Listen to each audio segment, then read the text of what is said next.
নমস্কাৰ বন্ধু বান্ধৱীসকল, আজি মই মোৰ ফাৰ্মত কি ইউজ কৰিম আপোনালোকক কৈ আছোঁ। এইটো টক্সিলিপ লিভাৰ টনিক। এই লিভাৰ টনিকটো আমি প্ৰায় ইউজ কৰি থাকোঁ। ইয়াৰ ৰিজাল্টটো কেনেকুৱা আপোনালোকক কৈ আছোঁ। দেখিছেনে, মোৰ এতিয়া ফাৰ্মৰ মুৰ্গীবিলাকে ধুনীয়াকৈ দানা খাই আছে। দেখিছেনে, দানা খোৱাৰ পাছত সদায় যিকোনো ধৰণৰ মেডিচিন ইউজ কৰিব লাগে।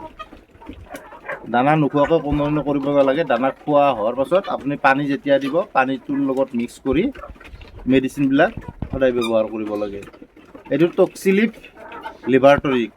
আমি কেতিয়া ইউজ কৰোঁ, যদি কেতিয়াবা মুৰ্গীয়ে দানা খোৱা বন্ধ কৰি দিয়ে বা কেতিয়াবা আপোনাৰ এণ্টিবায়'টিক ইউজ কৰে, তাৰ 3 দিনমান পাছত এইটো ইউজ কৰিব লাগে।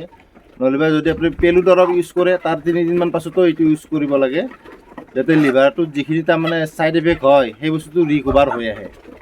এই লিভাৰ টনিকটো ইউজ কৰিলে আমি ইয়াক কেনেকৈ ইউজ কৰিম আপোনালোকক দেখুৱাইছোঁ। বৰ্তমান এতিয়া ঠাণ্ডাৰ ছিজন, আমি কুহুমীয়া গৰম পানীৰ লগত এইটো মিক্স কৰিম। প্ৰায় এতিয়া 20ৰ পৰা 30 ml আমি 100 মুৰ্গীক ইউজ কৰিব পাৰোঁ। এতিয়া ডাঙৰ মুৰ্গীবিলাক ডাঙৰ হৈছে, 4 মাহ হৈছে প্ৰায়, গতিকে এইবিলাক আমি 20ৰ পৰা 30 ml ইউজ কৰিব পাৰোঁ পাৰ 100 ব্ৰাডত। আপোনালোকক দেখুৱাই আছোঁ, চাই থাকিব কেনেকৈ মিক্স কৰিম আমি। এতিয়া আমি পানীত মিক্স কৰি দিম। পানীটো কিন্তু কুহুমীয়া গৰম পানী লোৱা হৈছে। এইটো আমি এতিয়া এনেকৈ ধুনীয়াকৈ এইটো 20 ml ধৰে দিয়ক গাইছ। এইটো 20 ml দিলোঁ।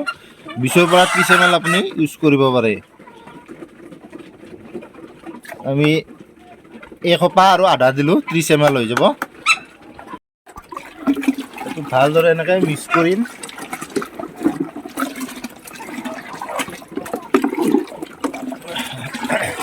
পানী যিটো মেডিচিনৰ কালাৰ আহি গৈছে লিভাৰ টনিকৰ, আৰু পানীটো কিন্তু কুহুমীয়া গৰম পানী দিয়ক। বৰ্তমান এতিয়া ঠাণ্ডাৰ ছিজন, গতিকে কুহুমীয়া গৰম পানী ইউজ কৰিব লাগে। এতিয়া মুৰ্গীবিলাকৰ হেল্থটো যাতে ইহঁতৰ ভাল হৈ থাকে।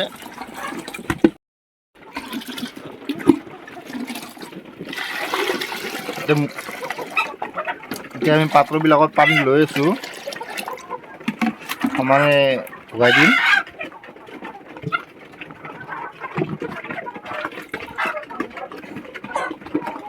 আৰু মুৰ্গীবিলাকে এতিয়া দানা খাই আছে। দানা খোৱাৰ পাছতে ইহঁতৰ পানীৰ পিয়াহ লাগি যাব। আৰু সদায় যিকোনো ধৰণৰ মেডিচিন দিয়াৰ আগতে আমি কি কৰোঁ, পানীৰ বাচনবিলাক অলপ আগতীয়াকৈ উলিয়াই থ'ব লাগে, যাতে ইহঁতৰ পানীৰ পিয়াহ লাগে। পানীৰ পিয়াহ লাগিলে কি হয়, দিয়া মেডিচিনখিনি সোনকালে পানীৰ লগতে শেষ হৈ যাব। পানীখিনি ইহঁতে সোনকালে অলপ খাব। আৰু ঠাণ্ডাৰ দিনত সকলোতকৈ তাৰমানে মষ্ট ইম্পৰ্টেণ্ট ছাবজেক্ট হৈছে পানীটো সদায় কুহুমীয়া গৰম পানী কৰি দিব লাগে।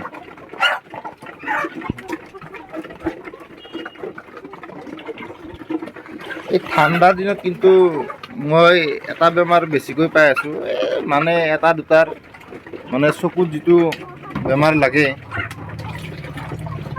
চকু কেট্ৰাই, চকুটো ফুলি যায়, চকুৰে পানী ওলায়। এই বেমাৰটো মানে এটা দুটাৰ প্ৰায় লাগিয়ে থাকে। এই বস্তুটো ঠাণ্ডা দিনত প্ৰায় হয়েই, কিন্তু ইয়াৰ চলিউশ্যনটো মই আপোনালোকক দেখুৱাম। মই কি কৰোঁ, কি কৰিলে ভাল হয়, সেইটো মই আপোনালোকক দেখুৱাম নেক্সট ভিডিঅ'ত।